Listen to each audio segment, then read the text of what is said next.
This CenterPoint payroll video will be on the employee setup and will focus on the deductions and benefits tab. The employee setup is broken into several videos, and each video focuses on one or more tabs. So you'll want to explore all of those videos to get the complete set of videos for the employee setup. To get back to the employee setup, we'll click on Setup and Employees. Alternately, I could have gotten to that same screen by going to Setup, Payroll Details, and Employees. We've been working on this particular employee, so I'm going to continue the setup on this employee by clicking Edit. Then I'll go to the Deductions and Benefits tab. Just like on many of the other tabs, you'll have a list of employers that particular employee is active for on the left-hand side or up in the top left box. I'm going to highlight this one employer. Now, I only have one employer, but it is possible to have multiple employers. So you would want to make sure that you set up the deductions and benefits for each of the employers. Now, deductions are the voluntary deductions that an employee elects to have taken out of their paycheck, where benefits are the amount that the employer contributes on behalf of the employee. When you set up the deductions and benefits, you can determine who the contributors are, whether it is just the employee, whether it's the employee and the employer, or maybe just the employer. Down below on the left-hand side here are a list of active deductions and benefits for this employer. If something is missing from this list that you need, then you should return to the employer setup to add that deduction or benefit. I'm going to select the ones that apply to this particular employee by going ahead and putting a check mark in the box next to each one that we need to add for this employee.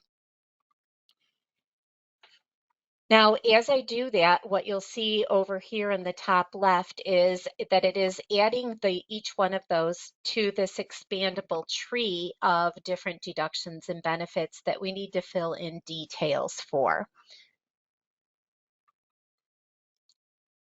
As I'm highlighted on the employer at the top left, you'll notice on the right-hand side that it has a percentage of the limit of the total number of garnishments to the percentage of net income for this employee. So if this is an employee that has multiple garnishments, there may be an order that he needs to receive at least a certain percentage of his net income, and we can set that here at the top. For each one of the individual deductions and benefits, if you highlight it, on the right-hand side, what you're going to have is a place where you can put in an alternate name for this, and this is going to be the name that shows up on that particular employee's pay stub. So you can put in an alternate name for that garnishment or for that deduction. And it also has a place here for an effective date. The effective date is the effective date of whatever rates you might be putting in. So this particular one is a 401k that is a percentage. So if I change that percentage, I'm going to want to go ahead and change the effective date as well. That way, I can maintain a history of what the rates were at any given time, and I can also make changes ahead of time. So if I were to set this date to sometime in the future, so let's say that on 1/1 of 24, 1/1 of 24 here, that this rate was going to change, I could go ahead and put in that effective date, and then I could make the rate change, and it won't use that rate change until the pay date is equal to or beyond the effective date. I'll open up that particular deduction benefit. What it also says on the right-hand side, before I go down a level here, what it also says on the right-hand side is who the contributor is. So this is saying that this particular one was set up as both a deduction and a benefit.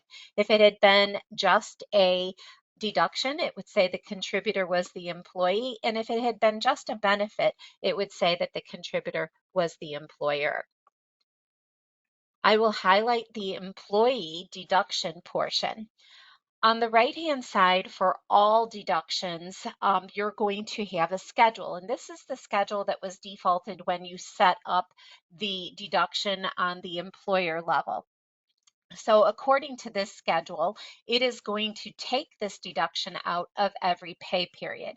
If for some reason this particular employee's schedule should be different than the one that is defaulted, you can select another schedule here. So if they only wanted it on the first and the third pay period of the month, you can select that, or you can create a new schedule.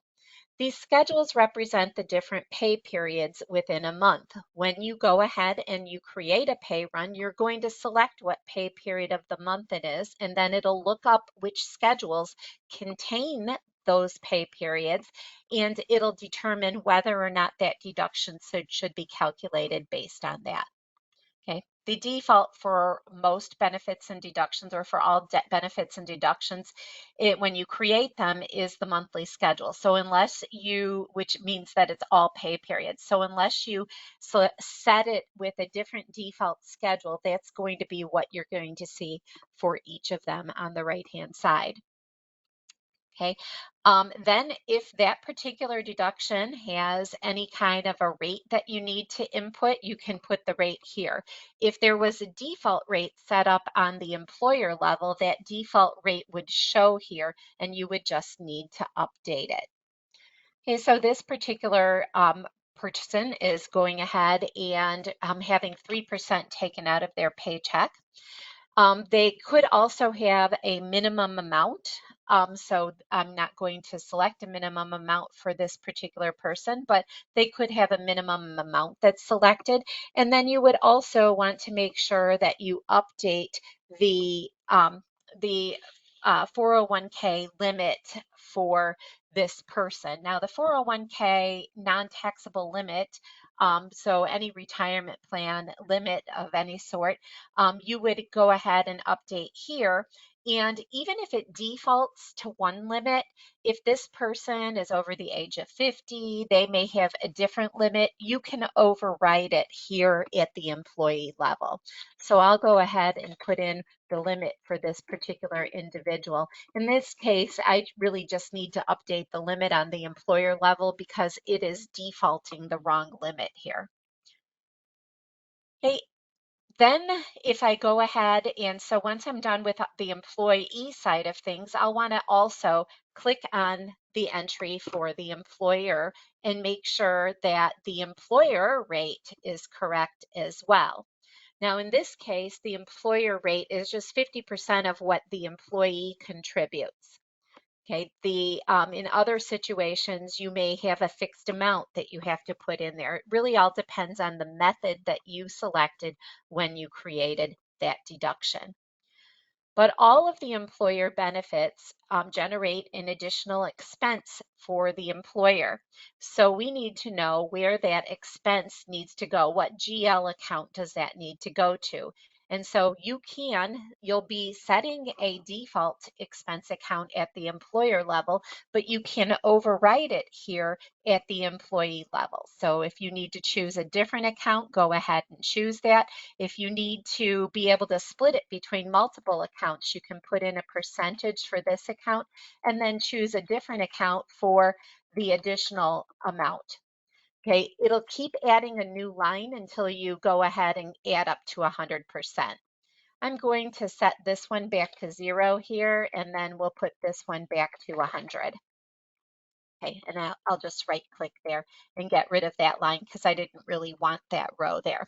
Now that expense will get allocated to management details such as profit centers, uh, locations, and projects and things like that based off of on a percentage basis based off of the earning that they were generated from. So the earning is set to a specific profit center, maybe a location, or it may be allocated across multiple profit centers, locations, projects, and so on.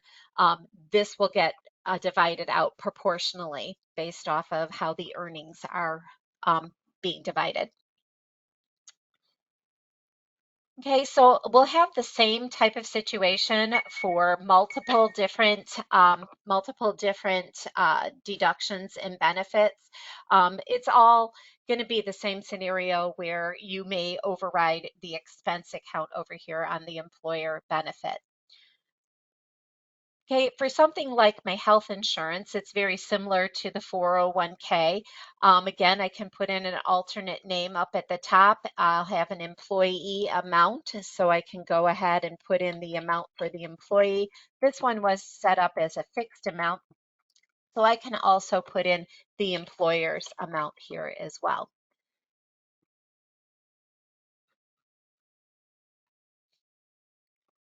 We obviously can't touch on every single type of deduction and benefit, but I do want to cover a couple of them.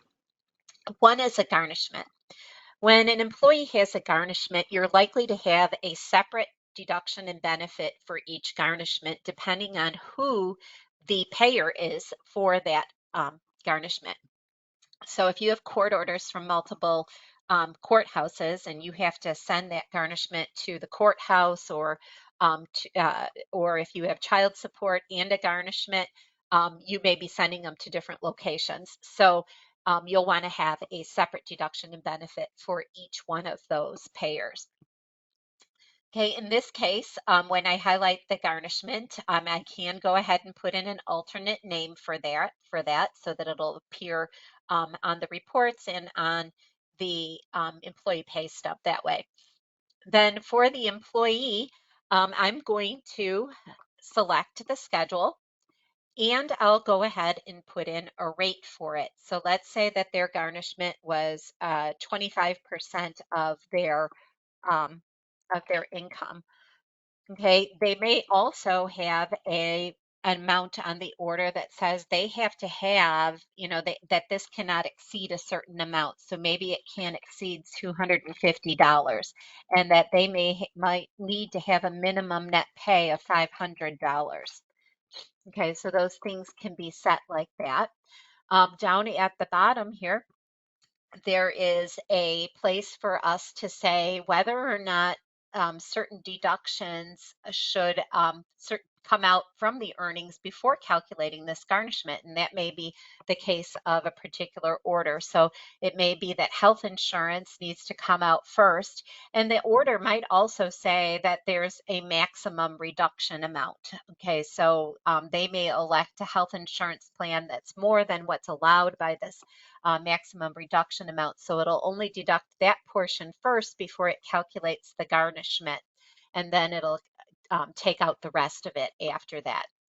Okay, so those are options on different garnishments. Now, if this garnishment was a set amount, let's say that they have to pay back $45 in each paycheck, what you'll want to do is set this percentage really high, and then you'll put in here up to $45. Oops, I'm sorry, I put 450, but you would put in the amount. And then if, once again, if they need to receive a minimum net pay, you can put that in over there. Okay, so it can handle either fixed amounts or percentages on those garnishments.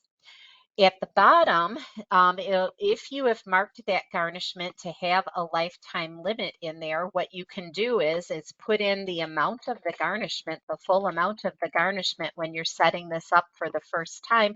And if they've already paid back a certain amount, you can also go ahead and put in the amount that they've paid back. And then from that point forward, the system will keep track of the amount that they've repaid, and it'll stop the garnishment when that amount is reached.